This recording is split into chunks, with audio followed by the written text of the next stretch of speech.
السلام عليكم ورحمة الله وبركاته.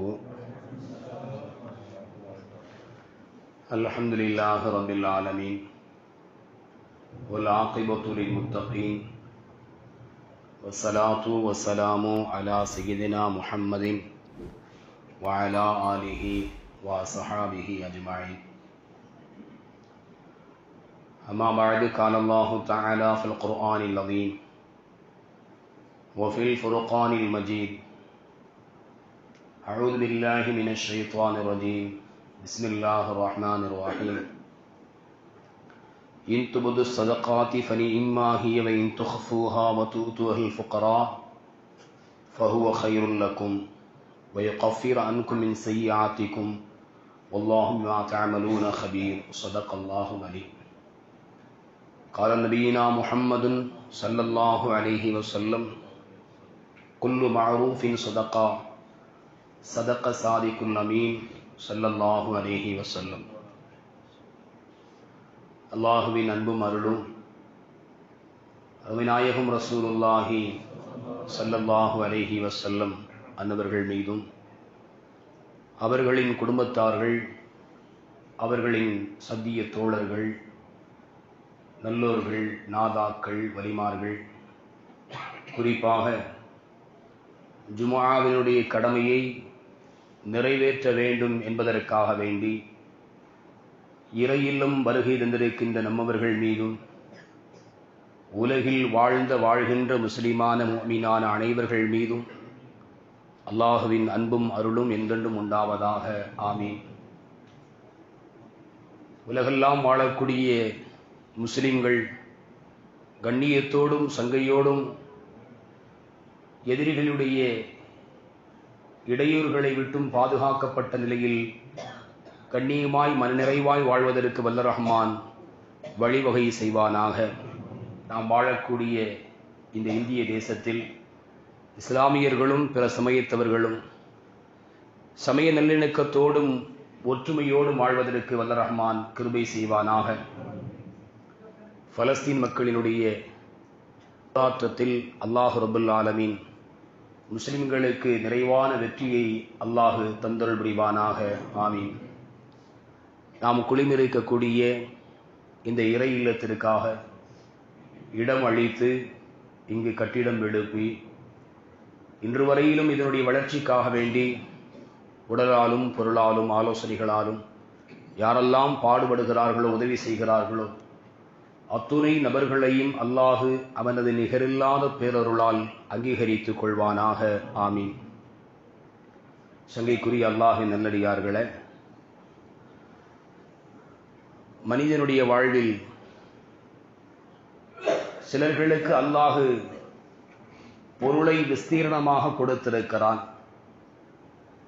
சிலர்கள் நடுநிலையான நிலையில் இருக்கிறார்கள். சிலர்கள் பொருளாதாரத்தில் அன்றைக்கு எது தேவையோ அதை அவர்கள் உழைத்து தன்னுடைய தேவைகளை நிறைவேற்றக்கூடிய நிலையிலும், இன்னும் சிலர்களை தன்னால் உழைக்க முடியாத ஒரு சூழலில் பிறரிடத்தில் உதவியை நாடி செல்ல வேண்டிய நிலையிலும் அல்லாஹ் இந்த உலகத்தில் மனித வாழ்வை வைத்திருக்கிறார். நாம் ஒவ்வொரு நாளிலும் பார்க்கிறோம், சுகமான விலை உயர்ந்த வாகனத்தில் செல்லக்கூடியவர்களும் நம் கண்களில் கடந்து செல்கிறார்கள்.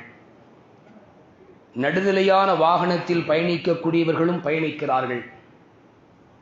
நடந்து செல்லக்கூடிய நிலையிலும் நம்மை கடந்து செல்கிறார்கள். நடக்கவே முடியாத சூழல், உடல் பலகீனம், உறுப்புகள் இழந்து நடக்க முடியாத சூழலிலும் நம்மை கடந்து செல்லக்கூடியவர்களை நாம் பார்க்கிறோம். ஆக மனித வாழ்வில் அல்லாஹ் ஏற்ற தாழ்வுகளை அல்லாஹ் வைத்திருக்கிறார். இஸ்லாம் இருப்பவர்கள் இல்லாதவர்களுக்கு கொடுத்து உதவ வேண்டும் என்கின்ற ஒரு அற்புதமான வழிகாட்டுதலை இந்த மனித சமூகத்திற்கு சொல்லித் தருகிறது. இருக்கிறது என்று சொன்னால் அல்லாஹ் சொல்லக்கூடிய இடங்களில் எல்லாம் பார்க்கிறோம், அன்ஃபிகு மிம்மா ரஸக்னாக்கும் என்று அல்லாஹ் சொல்கிறார்.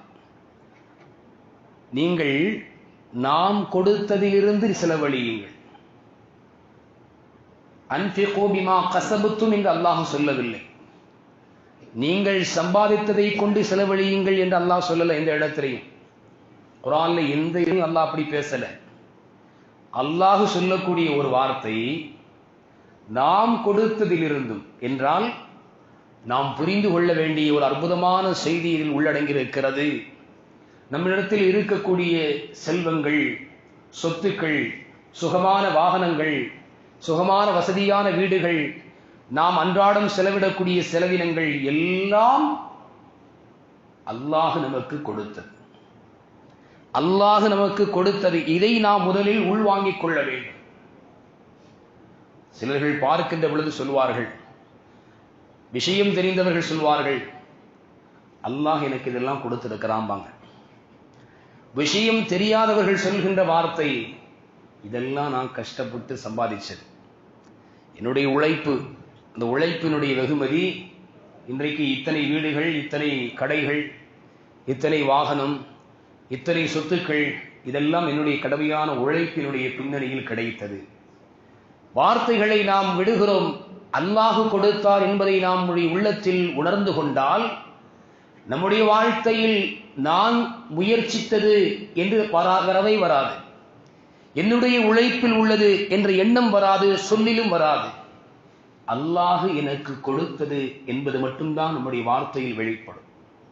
அப்படி வெளிப்படுத்தக்கூடியவர்களாக நாம் இருக்க வேண்டும். மார்க்கம் சொல்கிறது, குர்ஆனில் அல்லாஹ் சொல்லி விளக்குகிறான், அன்ஃபிகு மிம்மா ரஸக்னாக்கும், நாம் கொடுத்ததிலிருந்து நீங்கள் செலவு செய்யுங்கள் என்று அல்லாஹ் சொல்கிறான்.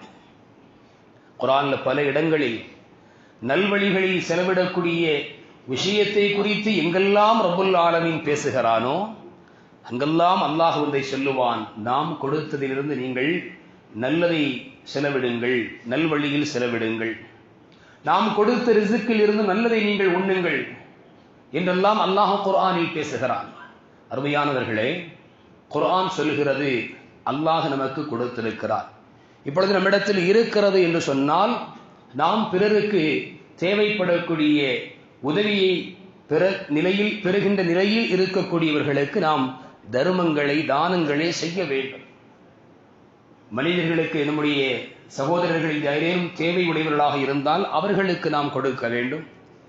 உறவில் உள்ளவர்கள், அல்லாஹ் ரப்பல் ஆலமீன் இந்த மனித சமுதாயத்தில் முஸ்லிம்களில் உள்ளவர்களுக்கான பாக்கியங்களில் ஒன்றாக எப்படி ஆக்கி வைத்திருக்கிறான் என்றால், முஹம்மது ஸல்லல்லாஹு அலைஹி வஸல்லம் அவர்கள் பேசுகிறார்கள், குல்லு மஅரூஃபின் ஸதகா.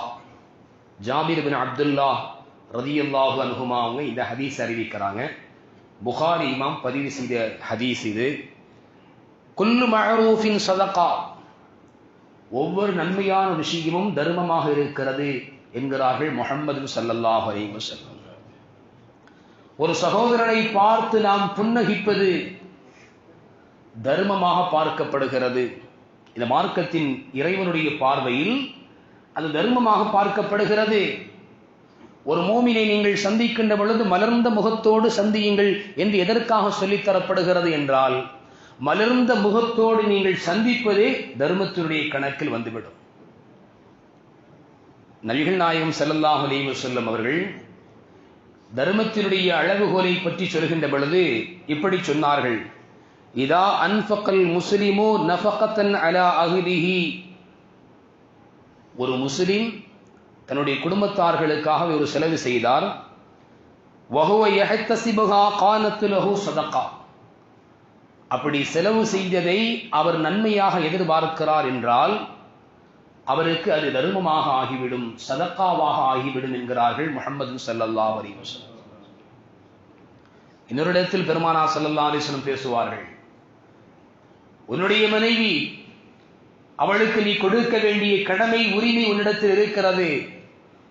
ஒரு கவள உணவை அவளுக்கு உண்ண நீ கொடுத்தாலும், உன் உழைப்பில் இருந்து அல்லாஹ் உனக்கு கொடுத்ததிலிருந்து அவளுக்கு நீ உண்ண கொடுத்தாலும் அது சதக்கா என்கிறார்கள் நபிகள் நாயகம் ரசூலுல்லாஹி ஸல்லல்லாஹு அலைஹி வஸல்லம். மனிதர்கள் செய்யக்கூடிய எல்லா நன்மையான காரியங்களையும் இந்த மார்க்கம் சதக்கா என்கிறது. தன்னுடைய உரிமையில் உள்ள தன்னுடைய குடும்பத்தினர்களுக்காக செலவிடுவதை, அப்படி செலவிடக்கூடியதை நன்மைகளை எதிர்பார்க்க வேண்டும் என்பதையும் கற்றுத்தருகிறது. நீங்கள் அப்படி எதிர்பார்ப்பது உங்களுக்கு சதகாவினுடைய நன்மையாக கிடைக்கும் என்பதையும் இந்த மார்க்கம் நமக்கு விடை தருகிறது. பெருமானார் ஸல்லல்லாஹு அலைஹி வஸல்லம் அவங்களிடத்துல ஒரு சஹாபி வந்து கேட்டாங்க, சதக்காவில் தர்மங்களில் சிறந்தது எது? ஸல்லல்லாஹு அலைஹி வஸல்லம் சொன்னார்கள், ഖൈറു ஸதகதி மா கான அன் லஹரி கினன் வப்தா பிமன் தஊலு. உங்களுக்கு தன்னிறைவு பெற்ற நிலையில் உங்களுடைய உள்ளம் தர்மம் செய்கின்ற பொழுது எப்படி செய்யணும்? நமக்கு இது தேவைப்படுமே, நாம இதை கொஞ்சத்தை குறைச்சிக்கிட்டா என்ன, கொடுக்க வேண்டிய இடத்துல 10 கொடுத்தா போதும்ல, இந்த மாதிரி என்ன செய்யக்கூடாது, இருக்கக்கூடாது. தன்னிறைவு பெற்ற நிலையில் தேவை போக எஞ்சியதை வழங்குவது சிறந்த தர்மம் என்றார்கள் முஹம்மது ஸல்லல்லாஹு அலைஹி வஸல்லம். சரி, தர்மத்தில் சிறந்தது இது. அந்த தர்மத்தை எங்கிருந்து தொடங்க வேண்டும் என்பதையும் என்றுதான் முஹம்மது ரசூலுல்லாஹி ஸல்லல்லாஹு அலைஹி வஸல்லம் அவர்கள் இந்த உம்மத்துமார்களுக்கு கற்றுத் தருகிறார்கள். வப்தா பிமன் தஊலு. உங்களுடைய உறவினர்கள், உங்கள் வீட்டார்களிடமிருந்து நீங்கள் அந்த தர்மத்தை நீங்கள் தொடங்குங்கள் என்கிறார்கள் முஹம்மது ஸல்லல்லாஹு அலைஹி வஸல்லம். ஒரு மனிதர் வெளியே வந்து தர்மம் செய்கிறார், ஆனால் வீட்டில் மனைவி மக்களுக்கு செய்ய வேண்டிய ஹக்கை அவர் செய்யவில்லை என்றால் இங்கு தர்மம் செல்லுபடி ஆகாது. இது தர்மத்தினுடைய தொடக்கம் அல்ல. இது உன்னுடைய குடும்பத்தார், உன்னுடைய மனைவிக்கு தேவையான ஹக்குகள், உரிமைகள் இருக்கின்ற பொழுது அதைத்தான் அங்கிருந்துதான் நீ தொடங்க வேண்டும். அதை விட்டுவிட்டு குடும்பத்தார்களை கவனிக்காது மற்றொரு இடத்தில் சென்று ஒருவர் அள்ளி கொடுக்கிறார் என்று சொன்னால் இன்றைக்கு சிலர்கள் அப்படி இருக்கிறார்கள். நம் சமூகத்தில் சிலர்களை பார்க்க முடிகிறது. அப்படி குடும்பத்தினுடைய தேவைகள் நிறைவாக இருக்கும், செய்தாக வேண்டும் என்கின்ற கட்டாயத்துடைய சூழலில் பல தேவைகள் இருக்கும். அவைகளெல்லாம் பொருட்படுத்தாது மற்றவர்களுக்கு அள்ளி கொடுப்பார். இங்கு மார்க்கம் சொல்லுகிறது, பெருமானார் ஸல்லல்லாஹு அலைஹி வஸல்லம் அவர்கள் தர்மத்தினுடைய அந்த சிறந்த அமலை எங்கிருந்து தொடங்க வேண்டும் என்பதை நமக்கு கற்றுத்தருகின்ற பொழுது வப்தா பிமன் தஊலு, உங்களுடைய குடும்பத்தார்கள் இருந்து நீங்கள் அதை தொடங்குங்கள் என்கிறார்கள் முஹம்மது ரசூலுல்லாஹி ஸல்லல்லாஹு அலைஹி வஸல்லம். ஒரு மனிதர் தனக்கு இருக்குது தர்மம் கொடுப்பதற்கான செல்வங்கள் எல்லாம் இருக்குது, கொடுக்கிறதுக்கு யோசிக்கிறாரு. இன்றைக்கு பல மனிதர்களுக்கு ஷைத்தான் அந்த எண்ணத்தை கொடுத்து விடுகிறான், ஊசலாட்டத்தை கொடுத்து விடுகிறான். கொடுக்கலாம் என்கின்ற எண்ணம் இடையில் குறுக்கே உறவினர்கள் யாராயினும் ஒருவர் உள்ளே வந்து நுழைந்து கொடுக்க வேண்டும் என்கின்ற எண்ணத்தை மாற்றிவிடக்கூடிய நிலைகள் எல்லாம் இன்றைக்கு நாம் பார்க்கிறோம். கொடுத்து விட வேண்டும், கொடுப்பதற்காக வேண்டித்தான் அல்லாஹ் நமக்கு கொடுத்திருக்கிறார் என்பதை விளங்க வேண்டும். அஸ்மா பின்த் அபீ பக்கர் ரலியல்லாஹு அன்ஹுமா அவங்க பெருமானார் ஸல்லல்லாஹு அலைஹி வஸல்லம் இடத்தில் வந்து பேசிக் கொண்டிருக்கின்ற பொழுது நபிகள் நாயகம் ஸல்லல்லாஹு அலைஹி வஸல்லம் சொன்னார்கள், லா துஆஇ ஃபய்யல்லாஹு அலைக்கி இர்வஹி மஸ்ததஅதி. உங்களுடைய முடிச்சை நீங்கள் அப்படியே அவிழ்க்காமல் வைத்துக் கொள்ளாதீர்கள், அல்லாஹும் அவனுடைய ரஹ்மத்தானை உங்கள் மீது பொழியக்கூடிய அந்த முடிச்சை அவன் அவிழ்க்க மாட்டான். இந்த உலகத்தில் நாம் எப்பொழுது விசாலமாக பிறருக்கு உதவ வேண்டும், கொடுக்க வேண்டும் என்று நாம் எண்ணுகின்றோமோ அங்குதான் அல்லாஹு ரப்புல் ஆலமீன் நம்முடைய விஷயத்திலும் அவருடைய கருணை என்பது விசாலமாகிறது என்பதை இந்த ஹதீஸ் நமக்கு தெளிவாக விளக்குகிறது. அஸ்மா ரலியல்லாஹு அன்ஹா அவர்களுக்கு பெருமானார் சொல்லுகிறார்கள், அவர்களுக்கு சொன்ன செய்தி அல்ல இது, அவர்களின் மூலமாக இந்த உம்மத்துமார்களுக்கு சொல்லப்பட்ட செய்தி. உங்களுக்கு அல்லாஹ் கொடுத்ததை நீங்கள் உங்களுக்குள் முடித்து வைத்துக் கொள்ளாதீர்கள். நீங்கள் முடித்து வைத்துக் கொண்டால் அவன் அவனுடைய அருளை உங்கள் மீது பொழிவதை அவன் அவிழ்க்க மாட்டான், அவன் முடித்து வைத்துக் கொள்வான். அல்லாஹ்வுடைய ரஹ்மத் நமக்கு கிடைக்காது. ஸல்லல்லாஹு அலைஹி வஸல்லம் அவர்கள் சொல்லிவிட்டு சொன்னார்கள், இர்தஹி மஸ்ததஅதி. அதனால் எந்த அளவிற்கு உங்களால் முடியுமோ அந்த அளவிற்கு என்ன செய்யுங்க, நீங்கள் பிறருக்கு உதவுங்கள், கொடுங்கள் என்கிறார்கள் முஹம்மது ரசூலுல்லாஹி ஸல்லல்லாஹு அலைஹி வஸல்லம். கொடுக்கின்ற பொழுது அல்லாஹ் கொடுப்பதற்கு தயாராக இருக்கிறார். ஒரு பள்ளி வாயிலுக்கு ஒரு விஷயம் தேவைப்படுது, ஒரு மதரசா கல்வி ஸ்தாபனுக்கு ஒன்று தேவைப்படுகிறது, ஒரு சமுதாயத்திற்கான ஒரு பிரச்சனை, ஒரு பொருளாதாரம் தேவைப்படுகிறது. இது மாதிரியான நிலைகளில் தேவை என்று வருகின்ற பொழுது, அதை நாம் தெரிகின்ற பொழுது அதற்கான ரிஸ்கை விஸ்தீரணத்தை அல்லாஹ் நமக்கு கொடுத்திருந்தால் நாம் அந்த காரியங்களில் முந்திக் கொள்ள வேண்டும். அல்லாஹ் ரப்பல் ஆலமீன் சொல்வதாக நபிகள் நாயகம் ஸல்லல்லாஹு அலைஹி வஸல்லம் சொல்றாங்க. இந்த ஹதீஸை அபூ ஹுரைரா ரலியல்லாஹு அன்ஹு அவங்க அறிவிக்கிறாங்க. ஹதீஸே குதுசியில உள்ளது. அன்ஃபிக் இப்னு ஆதம், ஆதமுடைய மகனே நீ செலவு செய், உன்ஃபிக் அலைக, உன்னளவில் நான் செலவிடுகிறேன் என்று அல்லாஹ் சொல்வதாக நபிகள் நாயகம் ஸல்லல்லாஹு அலைஹி வஸல்லம் சொல்றாங்க. இறைவனுடைய இல்லத்திற்கு ஒரு விஷயம் தேவை என்றால் நமக்கு கொடுப்பதற்கு பொருளாதாரத்தை அல்லாஹ் கொடுத்திருக்கிறான் என்று சொன்னால் அங்கு மறுப்பதற்கு வழி இல்லை. மறுக்காமல் இருப்பதுதான் நமக்கான அல்லாஹ் அடுத்தடுத்து நமக்கு தருவதற்கான விசாலமான வழிகளை திறந்து கொள்வதாக இருக்கிறது. தேவைப்படுகிறது என்று நாம் அறிந்து உடனே அதை நிறைவேற்றிக் கொடுக்கிறோம் என்று சொன்னால் இந்த இடத்தில் அல்லாஹ் அவனுடைய ரஹ்மத்தை விசாலமாக நம்மின் மீது திறக்கிறான். அதனால் தான் அல்லாஹ் சொல்கிறான், அன்ஃபிக் இப்னு ஆதம், ஆதமுடைய மகனை நீங்கள் எனக்கு செலவு செய்யுங்கள், உன்ஃபிக் அலைக, உன் மீது நான் செலவழிக்கிறேன் என்று அல்லாஹ் சொல்வதாக அருமைநாயகம் ரசூலுல்லாஹி ஸல்லல்லாஹு அலைஹி வஸல்லம் சொல்றாங்க. மக்காவில் இஸ்லாம் வளர்ந்தது, துவங்கியது. அதனுடைய முழுமையான அமைப்பு என்பது மதீனாவிற்கு வந்த பின்னால், சட்டதிட்டங்கள் இஸ்லாத்தினுடைய வளர்ச்சிகள் எல்லாம் மதீனாவினுடைய வந்த பின்னால் தான் ஏற்பட்டது. மதீனாவின் நகருக்குள் முஹம்மது ஸல்லல்லாஹு அலைஹி வஸல்லம் அவர்கள் வருகை தந்த பின்னால் அவர்கள் முதலாவதாக அந்த சமுதாய மக்களுக்கு, மதீனத்து வாசிகளுக்கு செய்த உபதேசங்களில் மிக முக்கியமானது, பிரதானமானது நபிகள் நாயகம் ஸல்லல்லாஹு அலைஹி வஸல்லம் சொன்னாங்க, உஅ்புதுர் ரஹ்மான், கிருபையாளனான அல்லாஹுவை நீங்கள் வணங்குங்கள், வஅத்இமுத் தஆம, பசித்தவர்களுக்கு உண்ண கொடுங்கள். இந்த மார்க்கம் சொல்லித்தரக்கூடிய மிக முக்கியமான செய்தி. இன்றைக்கும் யாசகம் கேட்கக்கூடியவர்கள் நம்மை நாடி வருகிறார்கள். உதவி என்று வருகின்ற பொழுது, பசிக்கிறது என்று வருகின்ற பொழுது நாம் அந்த இடத்தில் மறுக்காமல் நம்மிடத்தில் எது இருக்கிறதோ அதை கொடுத்து விட வேண்டும். எது இருக்கிறதோ அதை கொடுத்து விட வேண்டும். ஸல்லல்லாஹு அலைஹி வஸல்லம் அவர்கள் மதீனா நகரில் தன்னுடைய துவக்கமான செய்தியை சொல்கிறார்கள், அல்லாஹுவை, ரஹ்மானாகிய அல்லாஹுவை நீங்கள் வணங்குங்கள், பசித்தவர்களுக்கு உணவை உண்ணக் கொடுங்கள், வஅஃஷு ஸலாம், சலாமை நீங்கள் பரப்புங்கள். இந்த மூன்று விஷயம் இதை சொல்லிவிட்டு சொன்னார்கள், ததுகுலுல் ஜன்னத பிஸலாமின், அல்லாஹுவை வணங்குதல், பசித்தவர்களுக்கு உணவளித்தல், சுருங்க சொல்வதானால் உதவி தேவையுள்ளவர்களுக்கு உதவி செய்யுதல், சலாமை பரப்புதல். இந்த மூன்று விஷயம் இருக்குமையானால் ததுகுலுல் ஜன்னத பிஸலாமின், சாந்தமான நிலையில் நீங்கள் சொர்க்கத்தில் நுழைவீர்கள் என்கிறார்கள் முஹம்மது ரசூலுல்லாஹி ஸல்லல்லாஹு அலைஹி வஸல்லம். நாம் சொர்க்கத்தில் நுழைவதற்கான அடித்தளமான விஷயங்களில் உள்ளதுதான் பசித்தவர்களுக்கு உணவளிப்பது, உதவி தேவைப்படக்கூடிய நிலையில் இருப்பவர்களுக்கு உதவி செய்வது. இந்த காரியம் நம்மை சொர்க்கத்தில் நுழைவதற்கு உதவியாக இருக்கும் என்பதை இந்த செய்தி நமக்கு சொல்கிறது. ஸல்லல்லாஹு அலைஹி வஸல்லம் அவர்களுடைய இந்த உபதேசம் இருக்குது இல்லையா, மதீனாவிற்கு நுழைந்த போது பெருமானார் ஸல்லல்லாஹு அலைஹி வஸல்லம் அவர்கள் மக்களுக்கு மத்தியில் உபதேசம் செய்யக்கூடிய இந்த உபதேசம் கூட்டத்தில் பெருந்திரளாக நின்று பெருமானாருடைய பொன்முகத்தை முதலாக பார்த்து அந்த அழகை பார்த்து ரசித்துக் கொண்டிருக்கக்கூடிய ஏராளமான மக்கள், அன்சாரிகளும் இருக்கிறார்கள், அதில் கிறிஸ்தவர்களும் இருக்கிறார்கள், யூதர்களும் இருக்கிறார்கள்.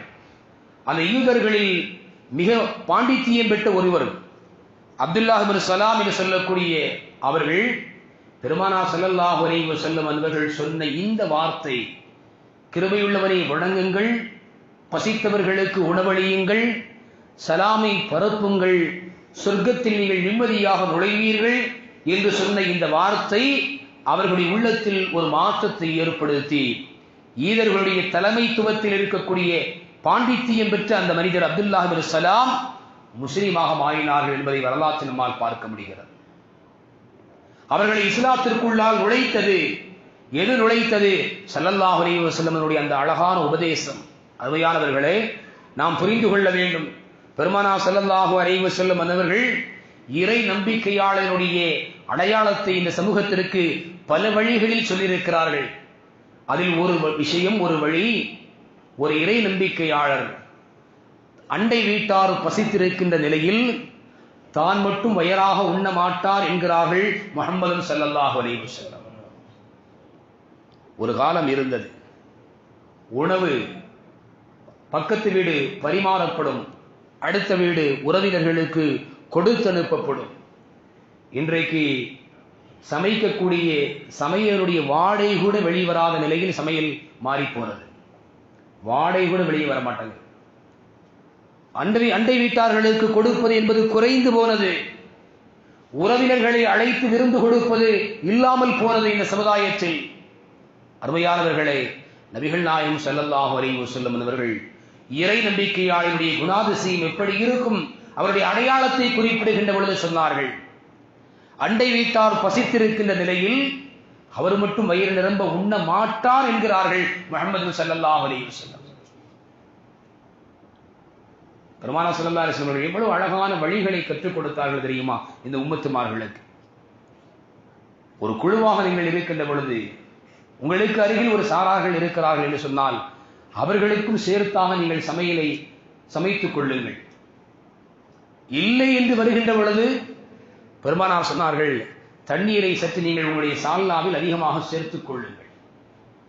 அப்படியாக நீங்கள் அவர்களுக்கு சிறிதளவு கொடுங்கள் என்பதை முஹம்மது ஸல்லல்லாஹு அலைஹி வஸல்லம் அவர்கள் கொடுப்பதினுடைய சிறப்பை இந்த உம்மத்துமார்களுக்கு இப்படி சொல்லித் தந்தார்கள். அருமையானவர்களே, சதகா தர்மம் செய்வது என்பது சிறந்த ஒரு அமல். நாம் இந்த உலகத்தில் நிறைவான ஆயுளோடு வாழ வேண்டும் என்று விரும்புவது போல நம்முடைய முடிவு என்பது நல்ல விதத்தில் இருக்க வேண்டும் என்று நாம் ஆசைப்படுகிறோம். ஒவ்வொருவருக்கும் அந்த ஆசை உண்டு. மரணத்தை குறித்து ஒரு பயம் இருந்தாலும் கூட நீண்ட நாட்கள் இந்த உலகத்திலே வாழ்ந்துவிட வேண்டும் என்கின்ற ஆசை எல்லோருடைய உள்ளத்திலும் இருக்கிறது. எனக்கெல்லாம் அங்க வாழ பிடிக்கல அப்படின்னு சொல்ல முடியாது, சொல்றதுக்கு யாருமே இல்லை.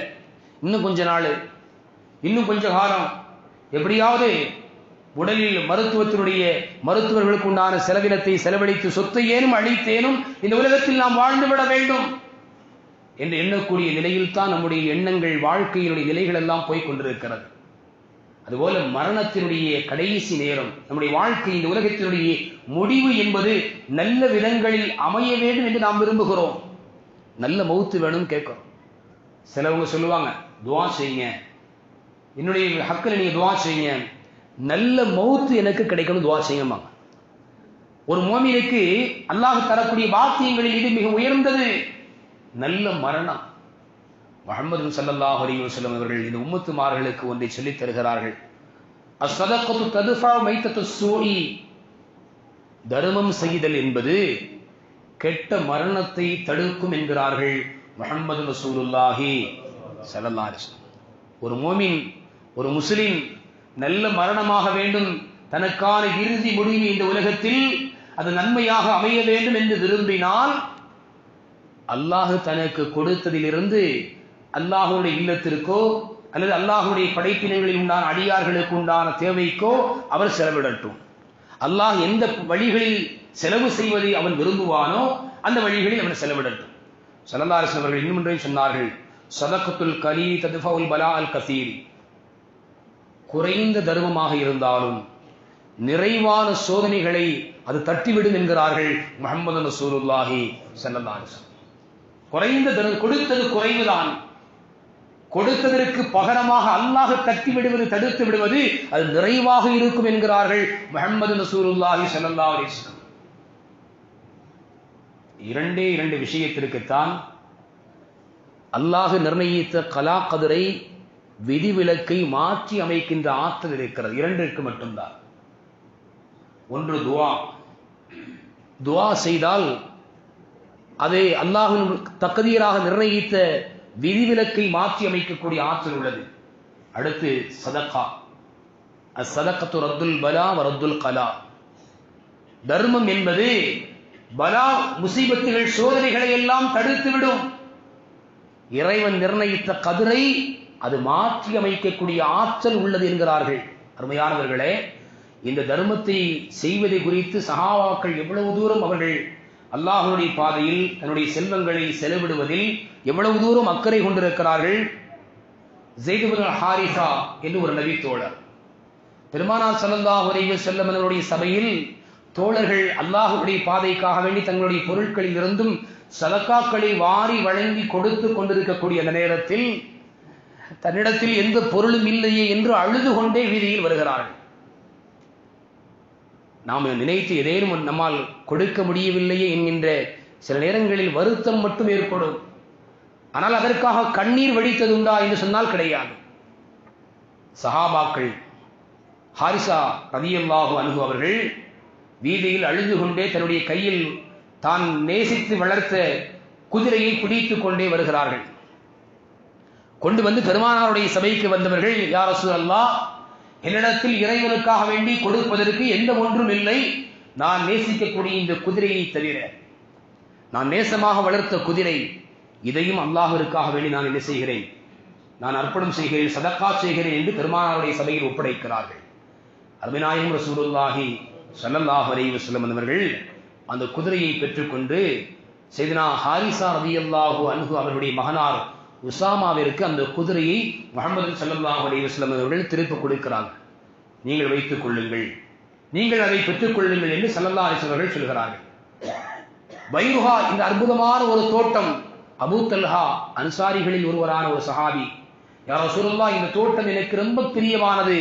லன் தனாலுல் பிர்ர ஹத்தா துன்ஃபிகு மிம்மா துஹிப்பூன், நீங்கள் விரும்புவதை நேசிப்பதை நீங்கள் செலவழிக்காத வரையிலும் நன்மைகளை நீங்கள் பெற்றுக்கொள்ள முடியாது என்று அல்லாஹ் பேசிவிட்டான். எனக்கு நேசமானது பைருஹா என்கின்ற இந்த தோட்டம், அதை அல்லாஹ்விற்காக வேண்டி நான் செலவிடப் போகிறேன் என்று பெருமானாரிடத்தில் சொல்லுகின்ற பொழுது நபிகள் நாயகம் ஸல்லல்லாஹு அலைஹி வஸல்லம் அவர்கள் அபூ தல்ஹாவிற்கு சொன்னார்கள், அப்படியானால் அதை உங்களுடைய உறவினர்களில் எவர்கள் ஏழையாக இருக்கிறார்களோ அவர்களுக்கு நீங்கள் அதை முதலில் கொடுங்கள் என்றார்கள். இது இஸ்லாம் சொல்லித்தரக்கூடிய அழகான வழிகாட்டுதல். உறவினர்களுக்கு நீங்கள் முன்னுரிமை கொடுக்க வேண்டும். தர்மம் கொடுக்கின்ற விஷயத்தில், தான தர்மங்கள் செய்யக்கூடிய காரியமாக இருந்தாலும் உறவினர்களை நீங்கள் முற்படுத்த வேண்டும் என்பதை முஹம்மது ரசூலுல்லாஹி ஸல்லல்லாஹு அலைஹி வஸல்லம் சொல்றாங்க. பைருஹா அவருடைய தோட்டத்தை அபூ தல்ஹா அவர்களுடைய உறவினர்களுக்கு பங்கிடப்பட்டது என்பதை வரலாற்றில் நாம் பார்க்க முடிகிறது. அல்லாஹ் குர்ஆனில் ஒரு வசனத்தில் அல்லாஹ் சொல்கிறான், வஅன்ஃபிகு, நீங்கள் செலவு செய்து கொள்ளுங்கள், மிம்மா ரஸக்னாகும் மின் கப்லி அன் யஅதிய அஹதகுமுல் மௌத், உங்களில் ஒருவருக்கு மரணம் வருவதற்கு முன்னதாக அவர் செலவு செய்து கொள்ளட்டும். ஃபயகூல் ரப்பி லௌலா அഖரதனி இலா அஜ்ரின் கரீப் ஃபஅஸ்ஸதக வஅகும் மினஸ் ஸாலிஹீன். இப்படி மரணம் வந்துவிடுமையானால் அந்த மனிதர் சொல்கிறார், இறைவா, என்னை நீ மீட்டி அனுப்பு, சிறிது தவணை கொடு, என்னுடைய செல்வங்கள் எல்லாவற்றையும் நான் உனக்காக தர்மம் செய்துவிட்டு வருகிறேன் என்று மனிதர்கள் சொல்வார்கள் என்பதை அல்லாஹ் குர்ஆனில் சொல்கிறார். மரணம் வருவதற்கு முன்னதாகவே நீங்கள் செலவு செய்து விடுங்கள்.